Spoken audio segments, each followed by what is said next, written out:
Hi guys! Welcome back to Master Che. Today, ang gagawin po naman natin ay dessert. But before that, please don't forget to subscribe.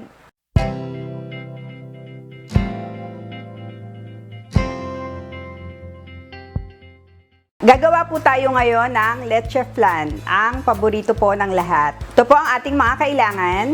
Kailangan po natin ng 5 eggs, condensed milk, 1 can, 1 can din po ng evap,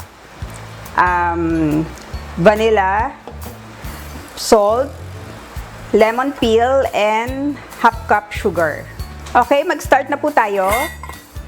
Maglalagay lang po tayo ng 2 tablespoon ng sugar sa ating llanera.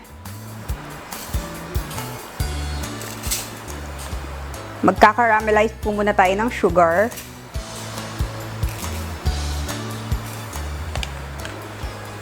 Ilalagay nyo lang po siya sa kalan para mag-caramelize po ang ating sugar. Kailangan po low fire lang para hindi masunog ang ating sugar. Kailangan din po sinishake-shake nyo siya para maging pantay ang pagkatunaw ng ating sugar. Ito na po ang ating caramelized sugar. Ngayon po gagawin na natin ang ating leche flan mixture. Ang gagawin po nating leche flan ay whole egg leche flan para po hindi masayang ang ating egg white. Gagawin po natin magkasama sila pero paghihiwalayin ko po muna siya.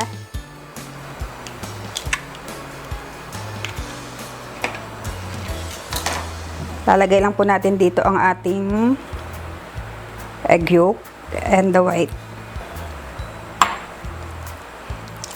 Hindi po muna natin siya nilalagay ng sabay-sabay para kung sakali pong may sira na eggs, hindi po masasayang ang ating egg lahat.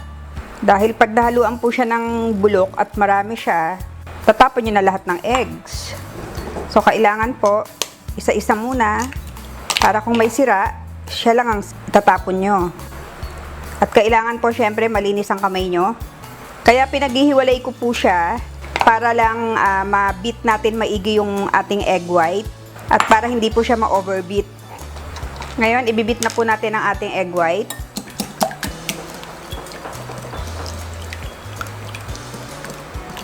Yan, pag medyo wala na po siyang nakukuhang buo, pwede na po nating ihinto.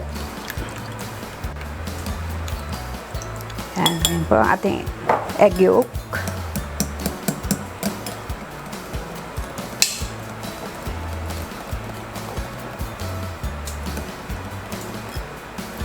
Yan, ngayon naman po ilalagay na natin ang ating evap.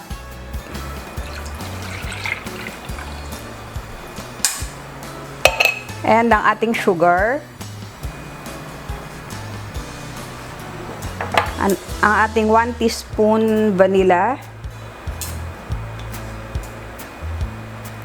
Lagay po muna natin bago natin ituloy ang paghalo. A pinch of salt.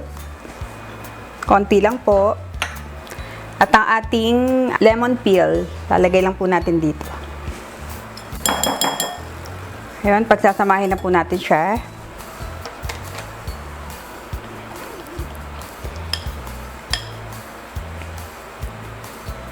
Dapat po meron kayong spatula para meron tayong pang simot sa ating egg yolk. Ngayon, ilalagay na po natin ang ating condensed milk.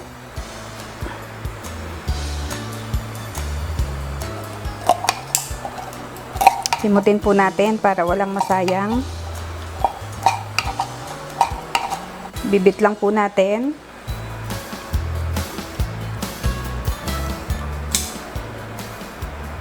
Yan, dahan-dahan lang po.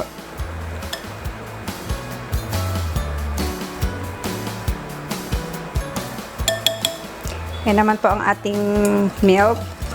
Ito po ang malabnaw nating milk.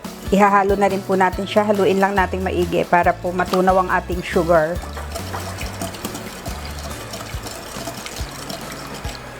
Okay, ngayon po pwede na natin siya isalin.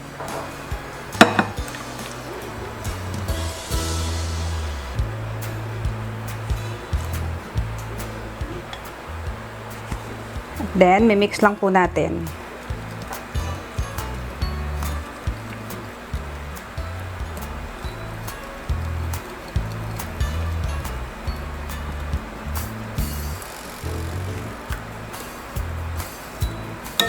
Ngayon po, sasalain natin siya ng 3 times para po talagang maging smooth and creamy ang ating leche flan.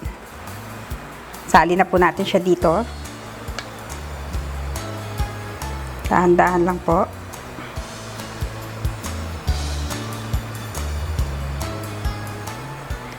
Pag ayaw nyo pong lagyan ng lemon peel, okay naman po.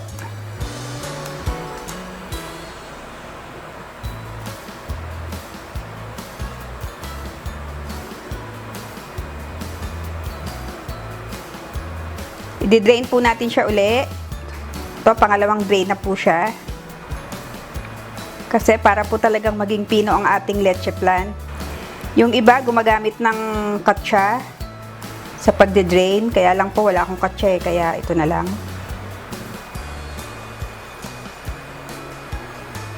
Ito, last na po na ating sasalain.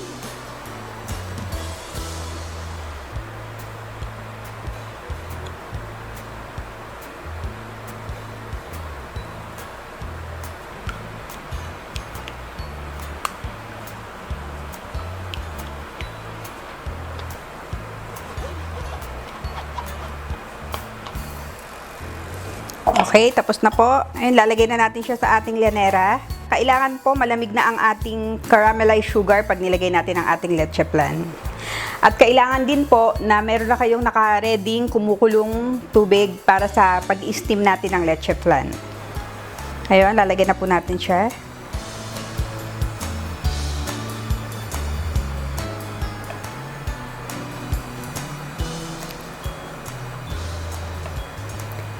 Siyempre, maganda po yung makapal.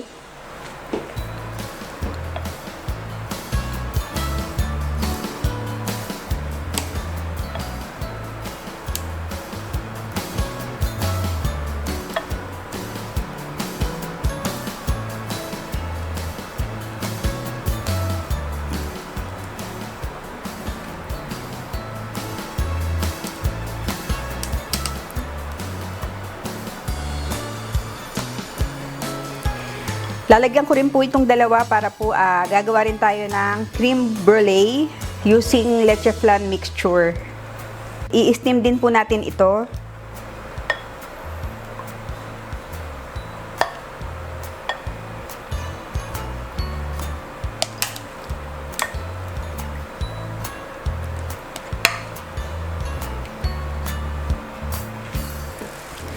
Ito pong hindi natin nilagyan ng caramelized sugar. Sa ibabaw po natin ilalagay ang sugar mamaya. Ngayon, tatakpan na po natin siya. Kailangan po secure ang pagka-cover nyo sa kanya para po wag siya malagyan ng water. And siguraduhin nyo lang po na kumukulo na yung tubig nyo pagka nilagay natin ang ating leche flan.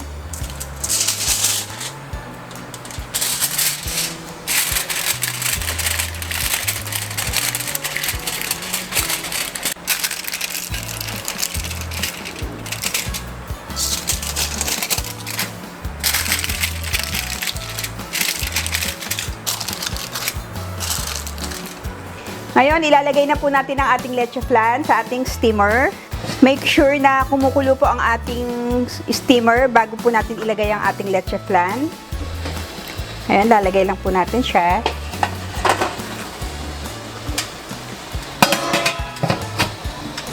At kailangan po natin siyang i-low fire. Hintayin lang po natin siyang maluto hanggang 1 oras and 25 minutes. Para po siguradong lutong-luto ang ating leche flan. Much later. Ngayon, ito na po ang ating leche flan after 1 hour and 25 minutes. Kabisado ko na po yung oras niya. So, hindi ko na po siya chine-check. Hindi ko na siya tinutusok ng whatever para malaman kung luto na. Basta 1 hour and 25 minutes po, siguradong luto na siya. Pero depende rin po sa sa kalan na gagamitin nyo kasi iba-iba po siya. Kaya kailangan pag-aralan nyo po yung paraan ng pagluluto para siguradong smooth ang leche flan nyo. At huwag nyo pong kalilimutan na kailangan malakas muna yung steam niya. Pagkalagay nyo ng leche flan, low fire na dapat siya para sigurado pong creamy and smooth ang ating leche flan. Ito pong ating leche flan, napalamig ko na po siya. Kaya ngayon isasali na po natin siya sa ating lalagyanan.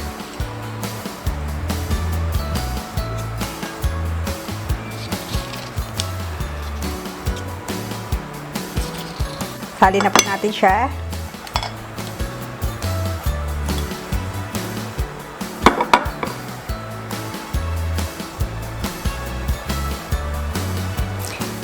Ito na po ang ating leche flan. Ngayon naman po ang ating cream brulee. Lalagyan lang po natin siya ng sugar sa ibabaw.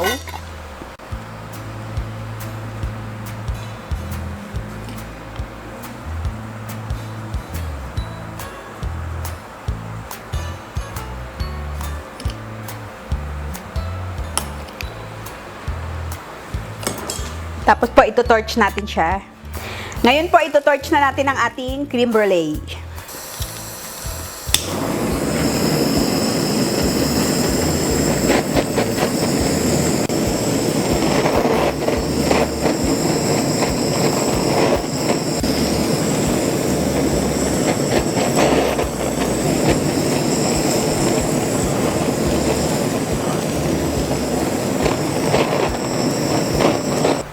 Yan.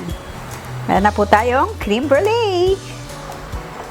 Ito na po ang ating creamy and smooth whole egg leche flan. Ngayon po, titikman na natin siya. Pakita ko lang po sa inyo yung loob kung gaano siya ka-smooth.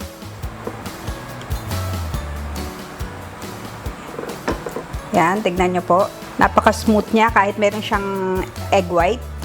Titikman na po natin siya.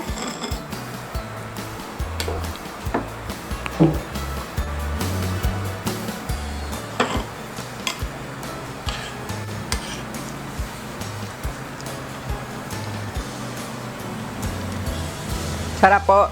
Napakasarap po, napaka-creamy.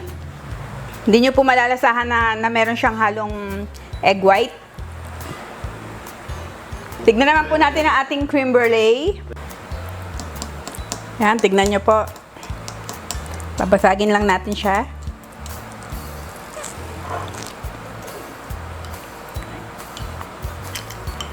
Yan, napaka-creamy rin ang ating cream brulee.